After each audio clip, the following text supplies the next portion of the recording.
Hey everybody, welcome to another review. Today I'm going to be reviewing the brand new album by BROCO with their fifth record, Nightmare Tripping.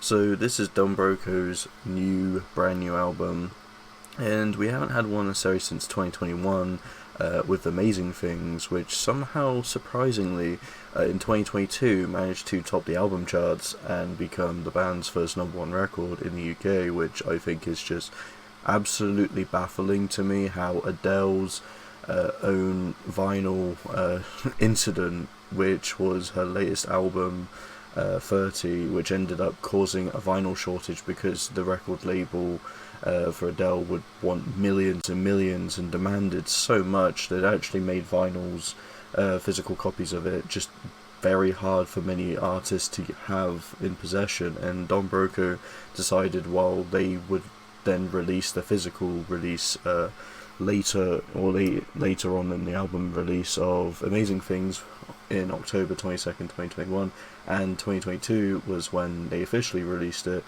again a #1 almost entirely just from physical release, which is just insane for a band, especially a small band like this in this day and age. Now, BROCO from Amazing Things showed that they wanted to kind of experiment a bit more into a heavier sound. Tracks like Gum Shield, Manchester Super Red, #1 Fan, Swimwear Season, just the first three tracks alone already have a heavier atmosphere than the first three records. But the band did used to be in more post-hardcore scene. If you listen to track Thug Workout, which this definitely was a different era for BROCO, but it's pretty much come full circle now. BROCO have actually gone heavier than they ever have before, with an album that kind of teeters more into an alternative metal direction, while also incorporating elements of post-hardcore, shoegaze, new metal. BROCO's kind of becoming its more elaborate concept, rather than the kind of first album, which was a rock record with a pop influence, and then Automatic, the second record, was a pop album with rock influence. Then Technology was kind of more of an alternative rock standard, with Amazing Things being alternative rock blending into heavier genres. But this one has just completely tried to nosedive away from rock into some of the heaviest stuff we've ever heard from the band. So I was actually excited for this one. One of my most hyped releases of 2026, as I love BROCO, and even the softer stuff they've done is pretty kick-ass in my opinion. I'll go through this track by track, honestly, because I do want to talk about them. So the opening track, Cellophane, is also the lead single. This one does have that really weird Korn Blind riff with the kind of distortion, the sort of riff you hear at the start of Blind from, Korn's very first song in the discography, self-titled record, Blind.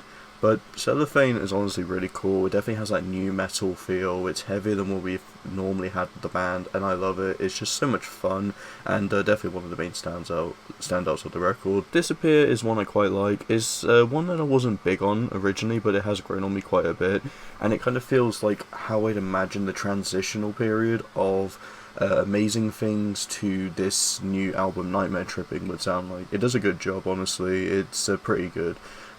Kind of standard sound for the record. It's not necessarily that heavy, but it definitely has a heavier influence on it, which is a great way for those who probably don't like the heavier sound on BROCO to kind of wean into it a bit more, which I think is quite good. Somersaults is our first taste of brand new music from the record, and it's pretty good. It's definitely another enjoyable song. It's got a fun energy to it that I honestly like with BROCO's music. That's why Amazing Things was my favourite of their first four albums, and it still is my favourite of the first four, because it has a lot of that fun energy on it, for sure. But Somersaults definitely reminds me of that sort of sound that I enjoy. Nightmare Tripping, this one features Nickelback, which I honestly think was just an insane collab, because I was not expecting BROCO to collab necessarily. They haven't really had collabs before on records, and the fact that the first collab they ever released was Nickelback was shocking to me. But they reached out, Nickelback accepted it, and we have this song. And honestly, Nickelback's appearance here is a great addition. Chad Kroeger sounds awesome on this. Nightmare Tripping is definitely one of the major highlights, and probably one of the best BROCO songs. The kind of dancey little vibe in the verse to these heavy screams is what I enjoy. They definitely tone up the heaviness on tracks like this, and it's awesome the way they collab it. It's just got some cool elements. The breakdown's cool. the aesthetic of this one's great, and yeah, I just think this Don Broco song is absolutely insane. Ghost in the Night definitely feels like the band's one true Prince of the record, and I like that. It's kind of a nice set zone. It's not going to be that heavy, but it's still a nice presence to have on the record. It sounds pretty good. I think Ghost in the Night is a very well made, fun song in execution. True Believers featuring Sam Carter is another major highlight, and I mean, we got two big features here. We have Nickelback, or pretty much more Chad Kroeger, but you do have Nickelback technically listed for it, and Sam Carter actually does feature on this one from Architects. Yeah, honestly, True Believers is the most vicious song I've ever heard from Don Broco. It's so aggressive, and it pretty much takes the kind of factor that Don Broco have addressed this before.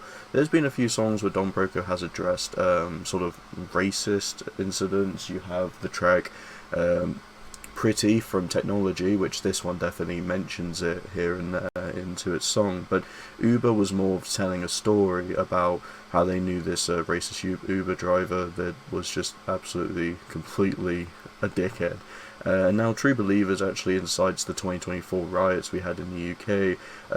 There's been a lot of massive amount of let's just say a lot of hate, especially growing with the migrant situation happening. It mentions to immigrant hotels or migrant hotels, and it's just shocking to me that how UK has kind of gone into this state. It's just such a very hateful environment, and I feel like True Believers definitely highlights those who think they are doing what's best for the country, but they're actually just looking like some of the worst people you could ever be to represent the country. True Believers is damn perfect on this message. It makes so much sense, and I think Sam Carter's appearance definitely tells the anger to it, because if I had to think of someone angry to have as a feature, Sam Carter definitely is there.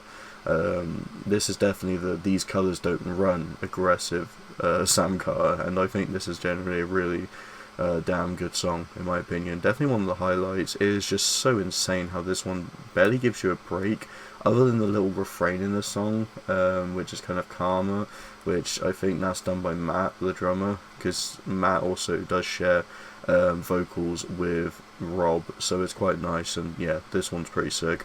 Euphoria, probably one of the weakest songs. As a single, it just didn't really do too much to be that impressive. It just kind of feels like a average Don Broco song in general. It's fine, but I think out of all the singles we had, all of them blew this one out of water straight away. Pacify Me is so weird. I like the weird growling on this one. It just sounds so, I guess, it just sounds so cheesy and weird, but that does feel with the Don Broco sound that they would do something like this, so I'm not really against it. Pacify Me is pretty fun as a song, just like this one. It's a good mood. Swimming Pools is pretty decent, one of the weaker tracks though, and I don't know if it was just me, but I honestly thought the lyrics were "we were dating Squidward" or something like that instead of swimming pool. It's just the way it said in the chorus. I just kept hearing dating Squidward, and I was wondering, this definitely feels so weird, and I wouldn't even imagine Don Broco doing it, but that's just me mishearing it. But when you don't look at lyrics when you're listening to a song, then you look at the lyrics, you wonder how much you actually got right and how much you got wrong, and that's just honestly one of the best misheard lyrics I've had in a while, so I thought I'd mention that. Hyperman was one of the best singles. I'd argue, if it wasn't for Nightmare Tripping, this would be easily my favourite single. Hyperman's chorus is so great, the energy on this one is just generally is one of the most impressive Don Broco songs, and it is so surprising they left it late into the track list. And finally with The Corner, I think The Corner is kind of a nice a way to end the record off, but definitely again, like Euphoria, one of the tracks I'm not quite as big into, to be honest, but there's still a lot of good stuff on it, and that's pretty much the Nightmare Tripping wrapped up here. It's definitely a longer review because there's just a lot I wanted to unravel with this, as Don Broco has become one of my favourite rock bands of lately, but this album honestly is just a damn good time, and I feel like this is probably the most mature the band has really gone for. You definitely have your kind of silliness in the earlier stuff. I mean, Amazing Things is probably the band at their most, I guess, I would have to say it's the band at their least serious. While there is some serious songs on there,